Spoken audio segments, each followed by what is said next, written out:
Guys, for those of you that are new, the Hive is a non-profit organisation. We run monthly events on the last Tuesday evening of every month, and we're all about creating value for entrepreneurs to come along and listen, learn from people that have been there and done that and are continuing to do so, and basically pass some of that wisdom around. We also provide a platform so you can get to know some other like-minded people, as entrepreneurship's often a lonely game. And we love the people that come along. It's always a diverse crowd, and the different speakers draw people from all sorts of different industries, so no doubt you'll find some interesting faces in the crowd. Tonight we've got Eloise Monaghan from Honey Birdette, a sensuality boutique, if I describe it correctly. Eloise has got a really interesting story. Just get that turned up.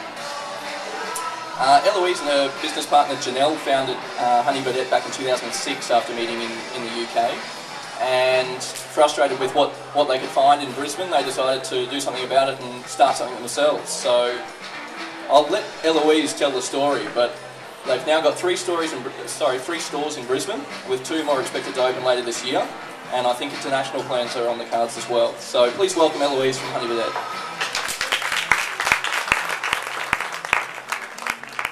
Thanks, Mike. It's a bit nerve-wracking standing here in the streets. I've got some speech notes. No, not really. Hi everyone, I'm Eloise, as Mike said. Janelle's over there, she's the other half of Honey Birdette. Hands up if you have heard of Honey Birdette before tonight obviously. Hands up if you've been into the store before. Great. So basically we are a sensuality boutique, as Mike said. We stock high-end toys, lingeries, potions and books. It's a very popular store in Brisbane, so we have one site in the city at the moment, one site up at Petrie Terrace at the barracks, and another site which we just opened about 3 months ago at Chermside in Westfield, which is quite cool. We'll talk about that a little bit later. Sorry, I just don't want to ignore you over there. So Honey Birdette is very different to what else is in the marketplace. So I'll tell you a little bit about what the store stocks, so you've got a bit of an idea of how the store looks, and then we'll go back and sort of talk about the history of how we started, which is only about 3.5 years ago, and I'm going to complete with this music, I think. And I'd love to hear your questions. I'm not a big fan of just getting up there and delivering a monologue, because it's really, I know that a lot of people here tonight probably started their own business, probably interested in starting your own business, and you do forget all the things that happened along the way until someone says to you, well, how did you deal with this? Or what happened here when the floods of 2008 came through and sort of, completely obliterated your store, and you're like, oh, well, we dealt with it in this way. So, and I'm much more interested in what you're sort of wanting to get out of tonight rather than me just telling you about our story. So do feel free, just sort of, put your hand up and go for it, and I'll try and answer you as honestly and frankly as I can. So a little bit about the stores. We spend quite a lot on our fit-outs. We didn't to begin with. So they're quite opulent, they're quite sexy. Our target market generally is 25 plus. We don't serve anyone under 18 in the store. Not that it's illegal to serve them, but we just choose not to. We think we could be doing better things when you're 18. So 25 really our sort of, we start to hit our stride when we're sort of, dealing with our 30 to 40 to 50 plus market. And there's a few sort of little interesting stories that I'll tell tonight about the differences in the age groups and the different purchasing behaviours as well. We tend to sell everything that's provocative. It's all about the bedroom at Honey Birdette. It's all about sex, obviously, and probably that's why we've got some people here tonight to hear about all the sexy stuff.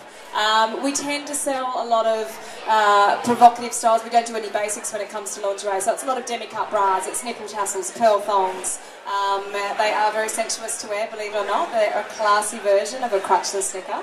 And that was really where Honey Birdette was born. It was all about offering the market something that wasn't already available in sex shops. And we wanted to do something really different that was quite sensuous, quite high-end. And we believed that the market wanted it and was ready for it because it was readily available in places like Europe. So nipple tassels, pearl thongs, 2 of our most popular sellers. And when it comes to our toys, it's really the couples' toys. The couples' toys sell really well, and they're the 200 plus market. So has anyone heard of the Weave Vibe? Probably we won't get a show of hands here, but I'm sure some of you have heard of the Weave Vibe, and I'm sure some of you have got it. It is fabulous, and we fly through that particular toy. It's International Toy of the Year. It's put in the gift bag at the Oscars. It's been on Oprah. It's a very popular product. So it's all about that sort of, I suppose, that couple mentality when it comes to HB. So how we began. Janelle and I first met in London in 2002 or 2001. I never remember, I'm hopeless with dates. And yeah, basically we sort of weren't the greatest of mates, we just sort of flattered together. But we were in London at a time where these sorts of shops were everywhere. So you have Anne Summers, I mean I think she's one of the richest women in the UK besides the Queen and J.K. Rowling. And that's solely based on the back of the rabbit. So I'm sure a lot of ladies have heard of the rabbit. If you've all watched Sex and the City, they sell more of these babies than washing machines in the UK, so they're very popular. And that's the reason for Anne Summers' popularity over there. She has over 7,000 party planners, I think 150 stores, and she's branching out to the Middle East. So really, it's a different scenario to Australia. Australia is probably very similar to America in that it's quite prudish when it comes to sex. So, and I'll explain a little bit more about that a little bit later, and if I forget, remind me. So we're in London, we sort of came back here, and we sort of caught up one night. I had to go shopping, I was doing a, I'm going to take this jacket off because it's really restricting my arms, so excuse me for 1 second.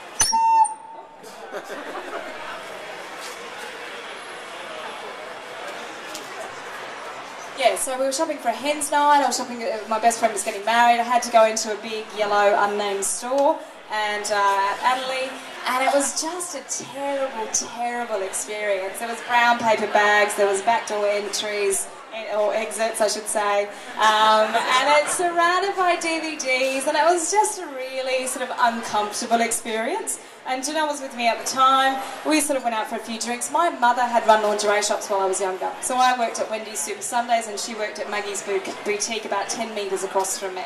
So I was quite familiar with lingerie, and she was right into intimates. She loved, she had the drawer of the navies and the ivories, and I was just, as a child, I remember sort of going in there thinking, oh, it's just fabulous. So I was in love with it from an early age as well. And so we sort of got talking over a champagne one night. We just said, and I suppose the idea for Honey Birdette sort of germinated from there. We actually came up with the name for Honey Birdette that night. So we sort of came away from the sex shop, came up with the name, I think it was Honey Bird, and we decided to give it a bit of a French flavour, so it became Honey Birdette. And we decided that Honey Birdette was going to have a personality. It wasn't going to be just a normal shop, it was going to be experience-based, and Honey Birdette was going to be someone. So that's how we started developing all the marketing. If people were aware of the shop beforehand, she did have a particular face. We bought a Getty's image. I know that's a little bit taboo, but anyway, bought a Getty's image, which is something that I probably wouldn't do again because it did get us into a little bit of drama as time went on. But she became Honey Birdette. She was the light box in our store. We started, before we actually started the store, we were filing orders. Or Janelle was taking care of the orders, I was taking care of all the marketing, we were building websites, and before we knew it, we had stock arriving in our lounge room. So we had stock, 1,000 rabbits arriving, bags. At the time, in 2006, I think we started the stores at the time in 2006, toys were packaged in the most obscene manner you could imagine. So all this stuff arrived, and we sort of pulled it out and we thought, well, we can't put that on the shelf, it's terrible. There's an 80s porn star on there, and there's, sort of double F breasts, and it's just, this isn't going to sell, this isn't our target market. So all of a sudden we had to go to China. Started manufacturing packaging, getting some red velvet bags together. We repackaged everything, and we started putting them on the shelves. So it was a very organic experience. We called in a lot of favours. We talked to a lot of friends. Honey Birdette has purely been funded without the banks. So, and that's the whole way along the line. We haven't had to go to anyone to have a loan. And to be honest, we never would have got it anyway. Probably now, they'll be willing to talk to us. Yes, Miss Monaghan. Before then, no. I don't think they would have known our name. So that's been a really difficult experience. And and we'll talk about it a little bit about the prejudice a little bit later on as well. But just sort of in the interest of setup, we, called in a lot of builders. I think we spent 35 grand on a fit out. We chose a location solely based on stained glass windows, which was my fault. It was based in West End. I don't know if anyone remembers, it's no longer there. It was on the corner of Vulture and Boundary Street in West End, and we set up this store.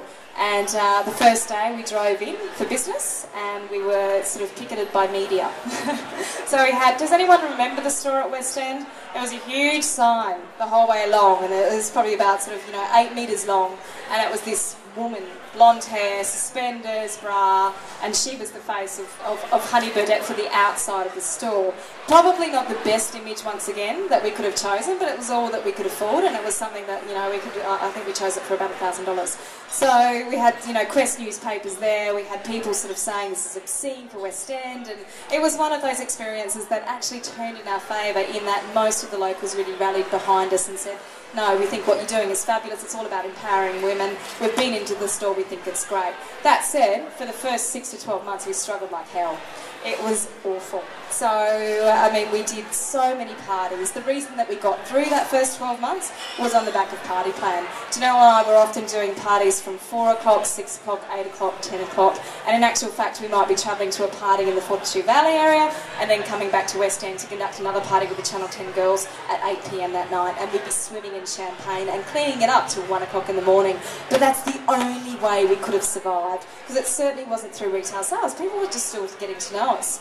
In terms of West End, I suppose some of the things that we had to tackle while we were there, it was that we weren't really embraced by the local community, and I think that was, you know, that was through to various factors, and I'm not going to get into that tonight. But it really comes down to choosing the right location for your business. We chose the wrong location. It was a stepping stone to get where we went to. It really hardened us up over the